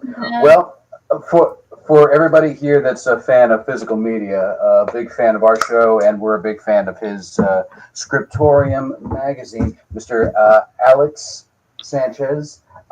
He works out of South Texas, and pretty much he does a physical, actual magazine. He does online stuff too, but I love the printed word, obviously.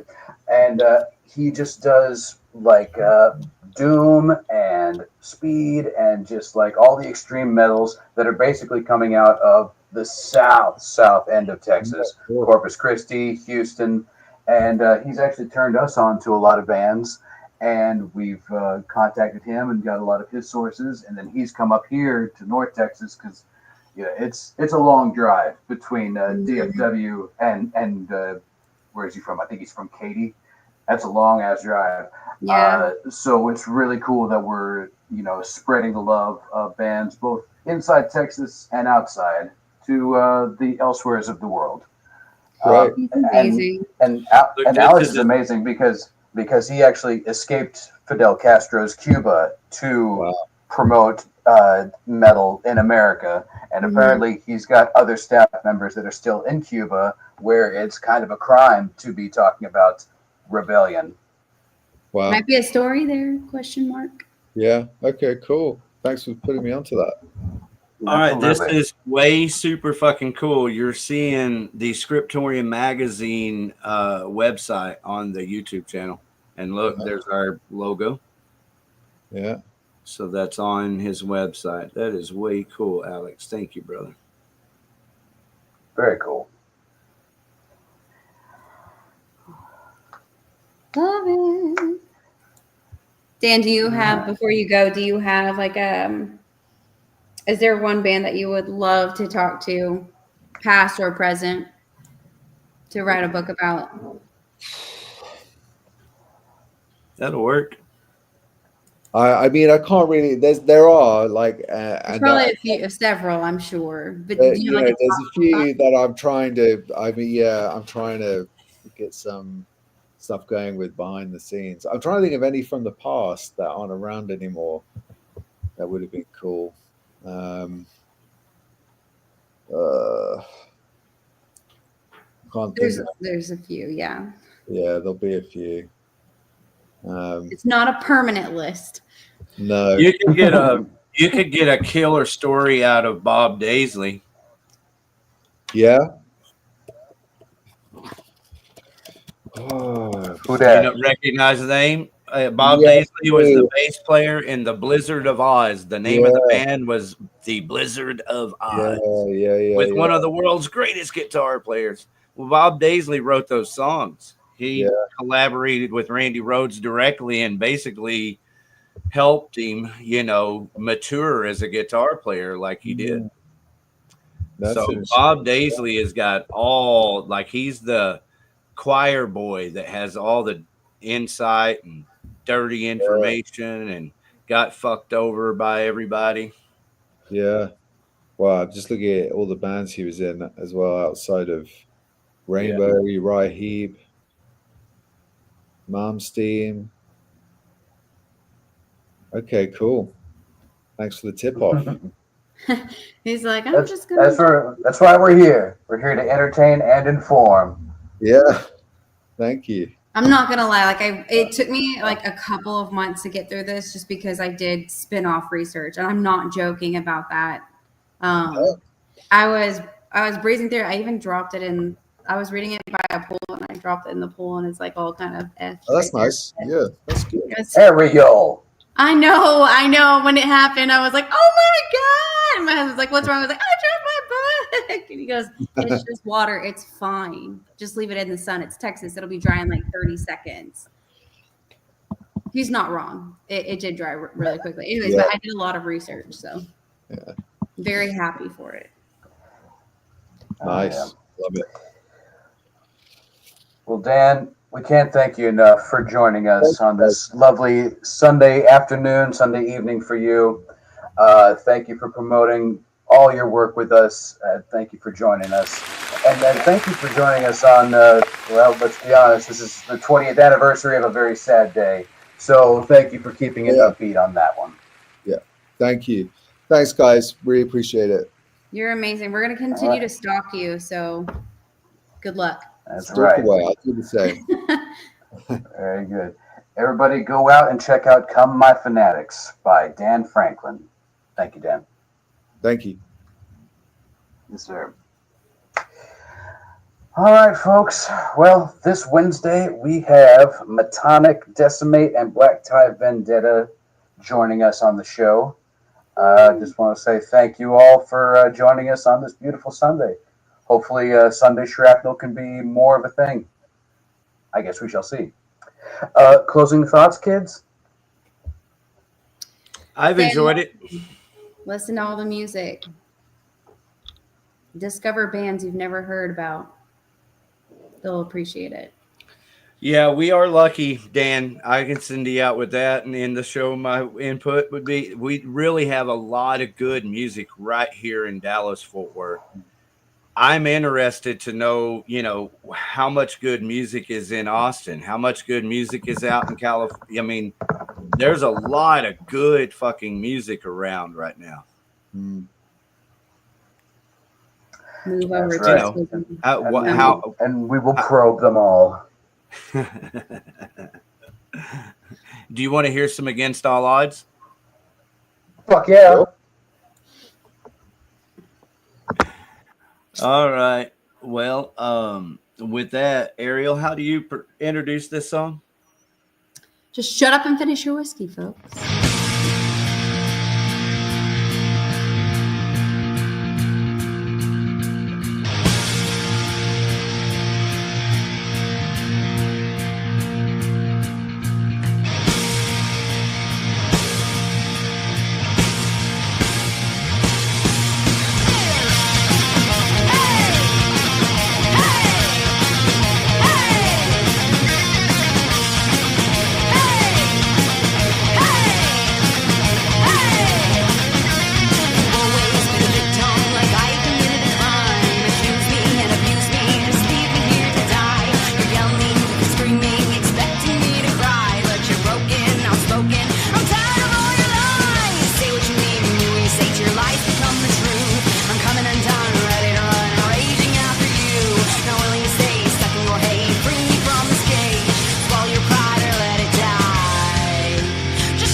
Remember the words, sing them proudly at this Against All Odds show. We'll be closing out with that song, so if you don't know the haze, just shut up and finish your whiskey. I feel like that is definitely a song that will never not be played. Well, I genuinely like all the songs, and I appreciate y'all, you know, writing the way you want to, and you know, it comes out and creates a style that is unique and original. Like, I love Ben's guitar playing. I want to hear so much more. If he talk about teasing your fans. You He's know, I want to amazing. hear more of his guitar playing. He's such a fucking good guitar player. He's amazing. I don't want to write without him. I told my husband, I was like, if he goes, I go. I'm done. No, but I'm really excited. We recorded one of our songs, Enemy, and I did it in one take. I don't remember doing the vocals that I did. And I asked him, I was like, hey, what did you do vocally on this? Like, what did you change here? And he goes, I didn't do anything. And so I'm really excited for that release. And I do a scream at the very end too. So Awesome. which might start getting played into more new music. So we'll see. Yep. Yeah. But You y'all want are to sail on, folks? All right. Looks like Dan had a good old time. yeah, Hell yeah. he's so cool. I love him to death. I wish nothing but the best for him and him continuing to write because I love you, Dave, for finding him and discovering his awesomeness because I often don't. I say that I don't have time. I really do like way too much. So I enjoy learning from you guys, new people, new things, and broader. You're awesome, Ariel. With that, can we say shout out to Dan Franklin and his audience? Anybody from England that might listen to our show here because of Dan, and rightfully so. We invite you back every Wednesday. Join us, and we play music and talk to all the local artists.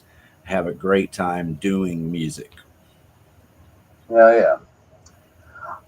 What time are we planning on kicking off the Christmas Eve festivities? Normal time, or are you going early? It's really kind of up to you. I need to find out what my actual schedule is, if any, that day. Yeah, let me know because my parents and I usually do Christmas Eve together on Christmas Eve, so I may not be on. What are you saying? You might already be too drunk? Probably. Well, I definitely would like to invite Dan to that show, but if we're going on at 8, which is what? Yeah. It's like what, 4 a.m. his time? He's so sweet, though. Wake up and join us at 7 his time and catch us on at midnight. Right. Well, let me just ask you, how long do you think you can last? 2 hours enough, or 3, or? Ooh, me or Ariel? Both. Well, you, because Ariel already said she might be too drunk to make it. Yeah, like I said, I usually do Christmas Eve with my parents, and then Christmas Day is with my husband's parents. So, I mean, if we're pretty much just playing music and the occasional aside, I'll be all right. Yeah, you can always just say hi in the chats and stuff like that. Now, I mean, it's Christmas, so Hank will probably be like 3 bottles in, so I'll probably be hiding from him anyway. oh, Dave, you want to come to spend Christmas with me? I won't be that it's cool. It's cool because if he does happen to break his face open again, I may have to drive him somewhere. So. And plus, he is going to spend Christmas with you here, playing your music or listening to your music. Yeah, that's true. Listening to your Christmas song and letting it warm our hearts. Man, I'm so excited to play that live. I've got 2 special surprises for that night, and we're not going to reveal that information. But I'm really excited. Well, that's another one of many reasons to be excited, because I really want to play everybody from the P-Town Skanks to, everybody, the Argonauts. I want to play everybody that night. Most definitely. We're not going to have to be all that concerned with dipping into YouTube. We can if, say, like Descent or Metal Mike the Rapper, his Shirley song or whatever the chick's name is. I don't know if that. Remember, he made a rap video where he's also the chick and she comes over bugging him, and He's got the Oh big yeah. Felicia. old Bye, things. Felicia. Think that. Yeah, that's it. Bye, Felicia. Yeah, thank you so much. Classic, Uh-huh. dude. Like, that is gonna forever be impressed upon my, everything. So we might have to Well, do videos for things like that, but otherwise we have tons of MP3s. and plus, we have an entire half hour for the film for my new album. If you wanted to go that route, so if you really want to pad that run time, there's a half hour right there. It's not a matter of padding. I think that's when we're gonna start the shrooms. There you go. No, that's when they're gonna kick in. Yeah. Holy shit. That's what I heard anyway. I heard it's been done maybe once before. Yeah, we need to get some electric wizard acid. Let's I just do some bad trip, man. Came in vials. We had to talk about I've had some weird experiences along those lines. When I was doing Occupy Dallas, I met the chemist making all the fucking acid. He took me to his apartment in Grapevine and showed me everything. I was like, okay, I'll take a vial of that. Thank you, Mr. Stranger. Yeah. Oh, his name was Tomorrow. That's all I knew him by. But he was the chemist dosing everybody at Occupy Dallas. All right. So we have him to thank. Well, you have, as everyone else has to think, you have the United Steelworkers Union because they're the one, he was probably on their payroll. All right. Very good. Organized religion and organized drugs. Yeah. Now you know where the good shit's at. It has to have someone paying for it. It's under the mighty hand of somebody that goes meow meow meow all night long. You should have seen those kids out there, dude. You should have seen those. One for you, one for me. Well, that's how I knew it was two good. and two for me. I spent at least 20 nights out there, and I knew by that the acid was good by watching them. Observation. But I never would take it, and I always avoided the guy. And he came up to me one night, late at night, and I was like, dude. So that's how it all went down. Y'all have never done any hard drugs, and please, dear God, if anybody ever tries to sneak or give me some, slap them. Fuck that, kill them. Please protect me. I would, because I'm 100% opposed to that. I've been roofied fucked, man. I couldn't tell you how many times I lost count. Yeah, that's no bueno. And here's the worst part, Ariel, is at least half the times, probably 3 or 4 times, it was my friends or friends of my friends. Like, I'll give you one example. You trust them and then they don't? I not entirely, no, but like Nikki McKibben, I kind of halfway expected. I forget the guy's name, but he used to be in her band, and that's how I knew him. And I saw him one night, and he was like, "Here, man, I got you a drink, brother." I was like, "Fuck, okay, good to see you." I hadn't seen him in a while, and I'm sure it was that one. God damn it. Well, I'm super trusting of people, and I really shouldn't be, and I'm trying to learn not to be that way. But I think that there's good in people still. But to some people, it's just a joke. It's just something to laugh about. So you got to be that careful. Yeah. It's also bad people that want to take advantage of you later and things like that. But sometimes it's just fucking, people that are stupid. Yeah. That's why you got to drink your drink immediately. Well, I don't let anyone, I don't know if y'all have noticed, I don't let anyone near my fucking drink. Into the story. I know this is funny, but sometimes I bring like my own cup to shows that have, because I also spill stuff and I don't want to spill stuff on stage. And I have a fun story right after this.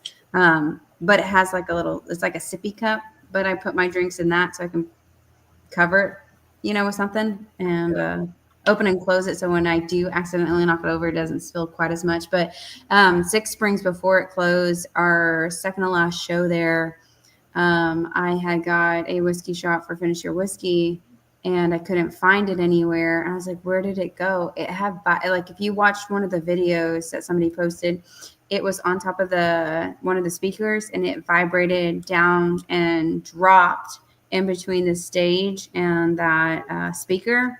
And to the last day when we did our last show there, that glass, even when I went to go see Bane and Lacerated Within and all their shows in between, Yeah. it's a running joke. It was still there. Nobody had known it was there, and it was there until that place. No whiskey in it, but that glass was still there, and I loved it. I even took a picture of it. I thought it was hilarious. It is. You're leaving your mark. That's good. Leaving the mark. Let people know you were there. Too funny. Now, if only it had an against all odds sticker on the glass. Yeah. Then we could find you. Or whoever dropped the glass. Sorry. Oh, the sound with the pure, because we were on stage and we were singing "Finish Your Whiskey," and that was my shot to take at the very end. I went to go grab it, did take the shot for "Finish Your Whiskey," and it wasn't there. And I was like, oh, the look on my face was hysterical. My husband was like, "Where's the shot I got you?" Like, I don't know. It gone. And luckily, it did. Bradley Springs.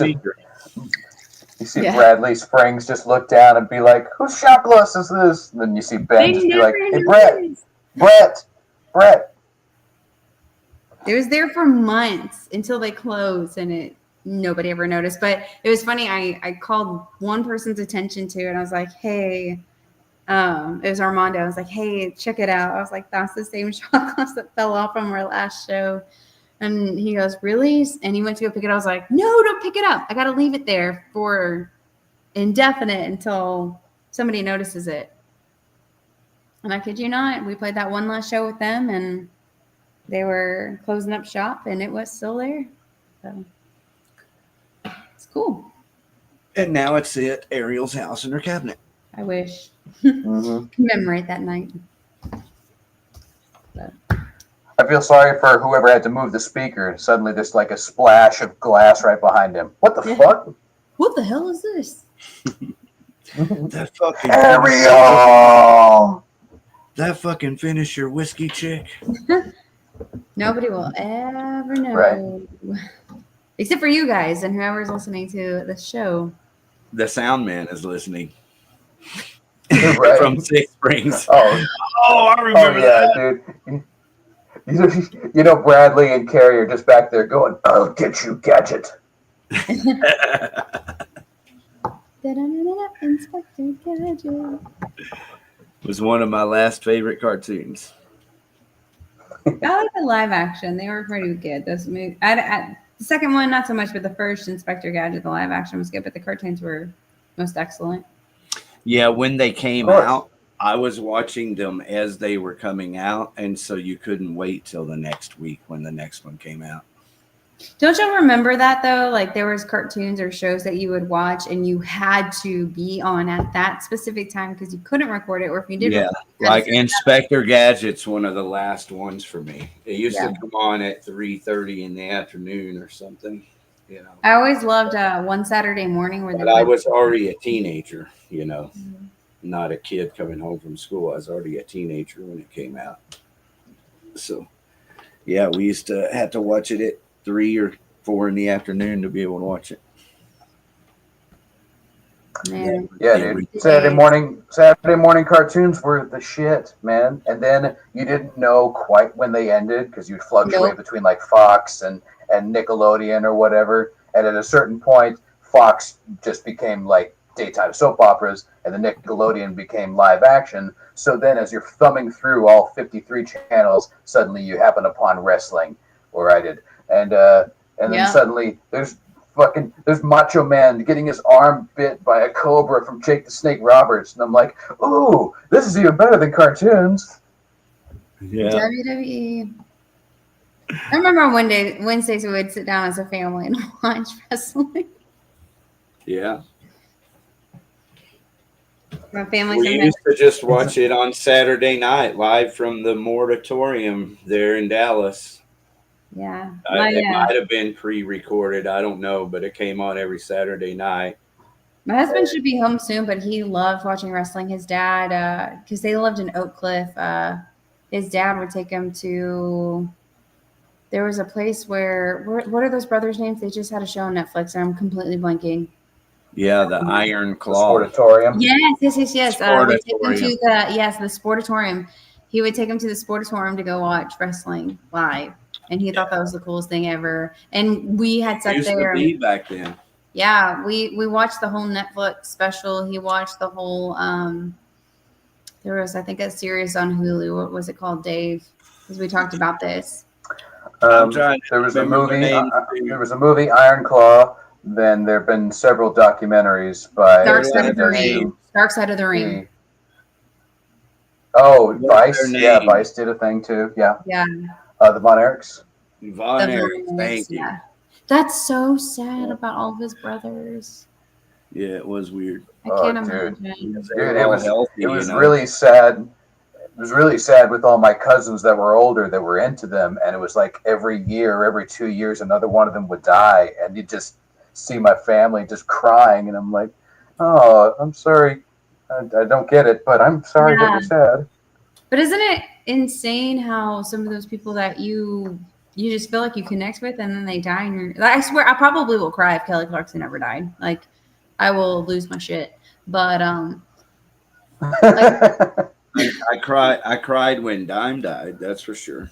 well, you had like a strong connection. I was like your family. It was like emphasized by the horror of it. Was the first time in the world that I remember where live video information could go around as fast as it did. Yeah. And it was a combination of YouTube and MySpace when Dime died. And so the live footage of it actually taking place like went around the world within 24 hours. Everybody had seen the actual live footage of it taking place. And it was horrible. Man. Yeah, and that was today, 20 years ago. Yeah. Crazy, huh? It is insane to think about. Because 20 years ago I'm still a teenager. But I cried because I actually knew him. I'm sorry. No, I was just saying earlier, like it must have hurt because that was like family for you. Yeah. You know, it's different than my rock star friends. Like when Randy Rhoads died, that was tremendous, but I didn't really shed tears. You know, it's more kind of that the only real struggle is why is life unfair like that? You know, your favorite guitarist is gone, but it's not for me ever been something I cry over. I cried over Dime because, you know, he was actually a friend, someone that I knew. So, Mike Scotcha too, you know. I definitely cried over Dimebag. The one celebrity that I'm really surprised that I cried at because I was like 8, but when Sam Kinison died, for some reason I was really sad. Yeah. Aww. I know. Maybe around that age you were just discovering like the real loss of things. I don't know. Stevie Ray Vaughan, but around that time. Yeah. I'm not gonna lie. I know this sounds really bad. So as I'm pouring my wine. So one of my patients, when Tina Turner died, I didn't know she had died because I don't have access to my phone for like 8 to 12 hours out of a day. And they're like, yeah, did you just hear Tina Turner died? And I idolize Tina Turner. Like I love strong female vocalists. We named one of my Tina that passed recently. We named her after Tina Turner. And I started tearing up and she goes, are you okay? And I go, no, because I'm disconnected from reality and you just laid a bomb on me that one of my idols just passed away and I named a cat after her. And so I actually did tear up for Tina Turner because I was completely like shell-shocked at that point. Love it. Probably would have taken the news a little bit lighter if I would have discovered this information myself. But when someone's like, yeah, did you just hear? And I'm like, no. Like and I'm in when you're a hygienist, when you practice any medicine, you're in a room made of walls. You don't have windows, nothing. You don't see daylight until you're it's the next day or something. I mean, Yeah. so when you come back to grips with reality, you're like, what did I miss? And you've missed like everything. Well, I get it. We were rolling on the river with Tina Turner back in the day. Back in the Man, and what 70s. she's gone through. Back in the 70s, we were rolling on the river. Rolling Proud on the Mary, river. keep on burning. You know, I remember that when I was a kid. I would have But loved. things were different back then. We used to be able to walk into a regular store and buy like a water pipe. I definitely would have loved to have lived through the eras of music that has progressed from like the 50s through the 90s. Uh, I would have loved to have been present as those bands and groups and musicians have come to life in that time span. Not that I'm not appreciative of the music that I have now that I've listened to, and I can listen to the stuff from the past, but how glorious would it have been to have grown yes, these things firsthand? it was. Yes, There's a magic to when something's first released to the it first listen. was. It was. Like I saw Bon Scott with AC/DC Highway to Hell tour.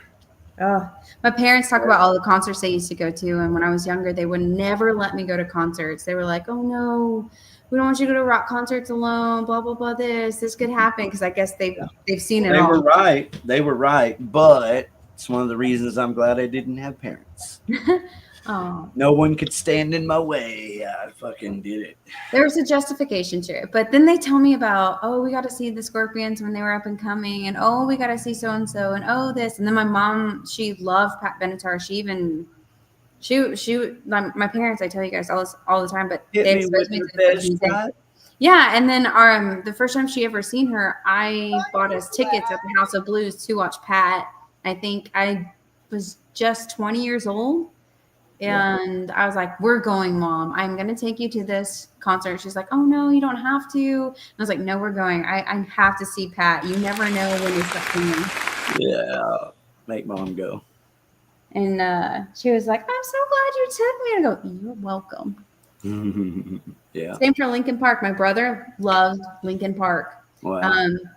Took him to a concert for his birthday. It was pouring down rain at Juxa. It was me, my husband, and him.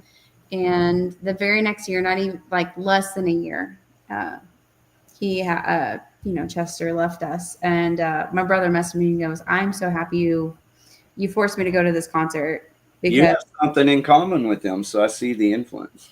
Yeah. And he, my brother to this day, he's like, I love you for it. I bought him a shirt, everything. I was like, we're doing this and we're doing this right.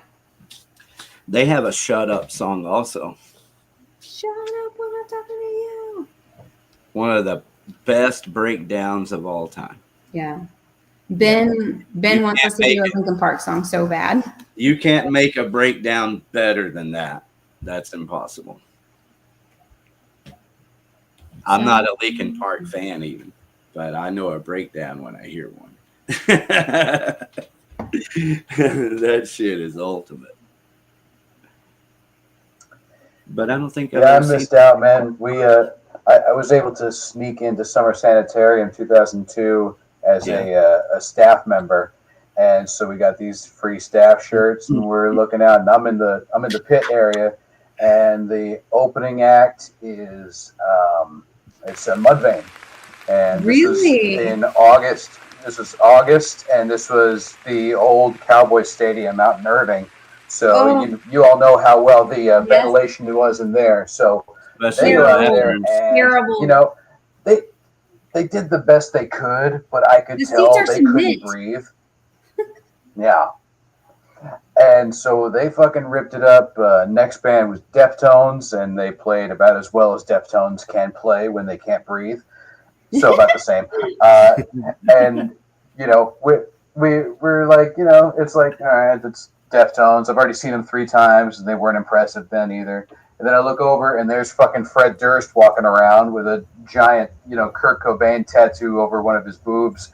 And we were just like, hey, man, Don't touch me. And so he moved on, and we knew the next band was going to be Linkin Park. So we were like, well, we don't give a fuck. Let's leave. And as it turns out, not only was that an amazing concert, but it was also their live album. I didn't realize they were filming their live album there. And so when I found that out, I was like, fuck, we should have stayed. Wow. Yeah, I think I'd have stayed for Linkin Park, but I wouldn't have gone for Linkin Park. And, that's, I think, awesome pointing out one of our differences. Like, I actually grew up watching Black Sabbath and Van Halen and Randy Rhoads and, Pantera, all these killer bands.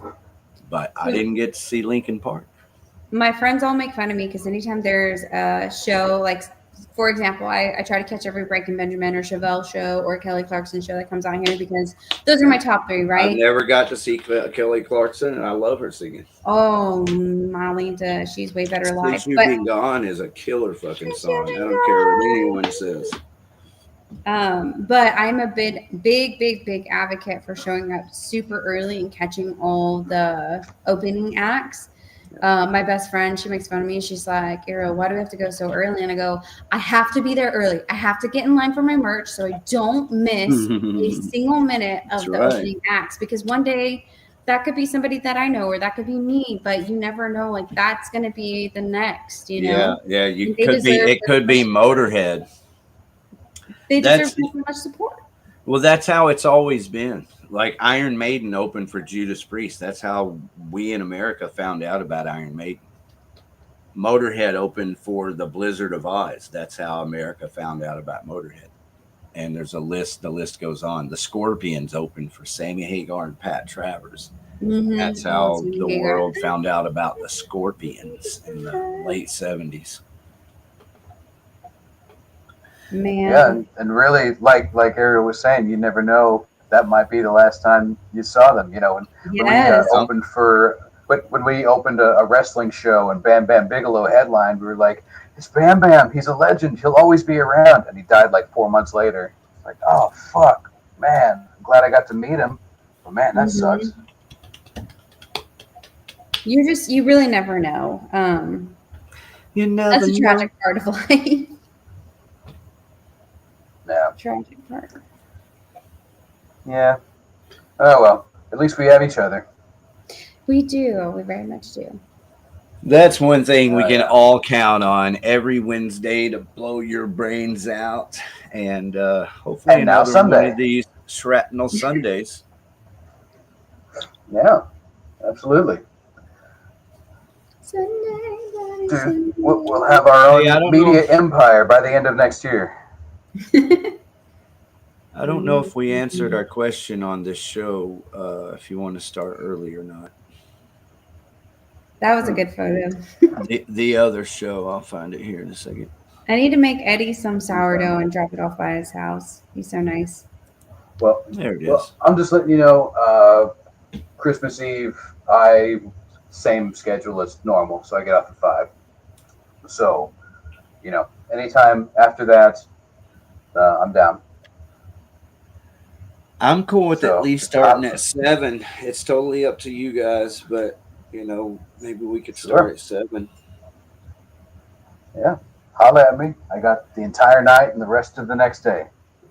And then that way, going into the night, at 10, we're already in 3 hours, and that's a pretty good show of mostly music. If we decide to go longer, then it's all a plus from there. If we want to make room for more Johnny Yarborough penises, that's fine. Whatever. He did contact me or try to contact me, but Johnny contacted me and told me that Jim Terry was trying to contact me to set up an interview. And personally, I don't know if I want, his crowd of people over here fucking with me, but right. But you guys, if you want to do a shrapnel Sunday with Jim Terry, yeah, play it by ear. I'm down for whatever. You know, that's one of the reasons I kind of left all of that. It's just one. The main reason is because I wanted to be more focused here, you know. But this is what I want to do. I want to hang out with y'all. I want to hang out with all the bands and, you know, see blow your brains out, bro. You know.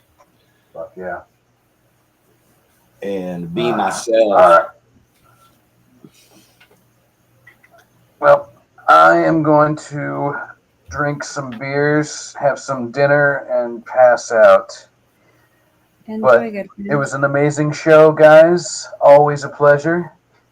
And thanks for hanging out on a Sunday. Love y'all, friends. So, love y'all too. And thank you, friends and brainiacs out there. See you on Wednesday.